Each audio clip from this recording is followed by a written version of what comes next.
پاکستان له لسورځني ځنډ وروسته د جنورۍ پر 23مه نیټه یې وارې بیا له افغانستان سره د تجارت لارې پرانیستلې. د تورخم، غلام خان، خرلاڅو او انګور اډې له لارې سر له ننه یې وارې بیا د افغانستان او پاکستان ترمنځ د سوداګرۍ راشه درشه پیل شوې ده.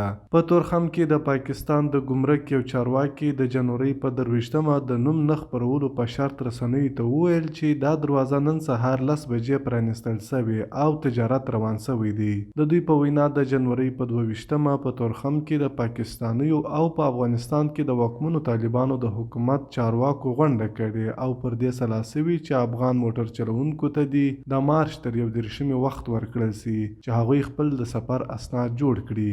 دا له هغه وروسته ده چې پاکستان د جنورۍ په 14مه د تورخم پر دروازه او همدارنګه د افغانستان ته په نورو ترانزیټي لارو د اوښتو لپاره افغان موټر چلوونکو ته د پاسپورت او ویزې درلودل لازمي کړل. تر هغه وروسته د طالبانو حکومت هم ورته ګام واخیست او پر پاکستانیو موټر چلوونکو یې بندیز ولګاوه.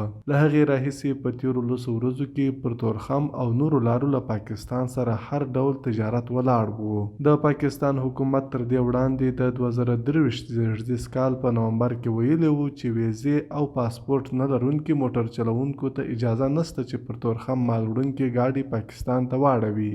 هغه وخت هم سلګونه ګاډي تر څو ورځو د تورخم دواړو غاړو ته درېدلي وو. تورخم د خپل ستراتیژیک موقعیت له امله د افغانستان او پاکستان ترمنځ د تګ راتګ او تجارت تر ټولو لویه لاره ده چې ورڅخه هره ورځ زرګونه کسان او ګڼ مال وړونکي ګاډي تیریږي. دا لار د مرکزي اسیا او جنوبي اسیا هیوادونه هم له یو بل سره نښلوي. په افغانستان کې د طالبانو تر واکمنۍ او تر هغې مخکې هغه دروازه وخت په وخت د سوداګریزو مالونو او خلکو د تګ راتګ په وړاندې تړل شوې ده. تر دې وړاندې د تیر کال په ډسمبر کې د پاکستان حکومت په تورخم کې یوه لوحه لګول غوښتل چې افغان طالبانو یې پر ضد د اقدام په توګه د تورخم دروازه وتړله.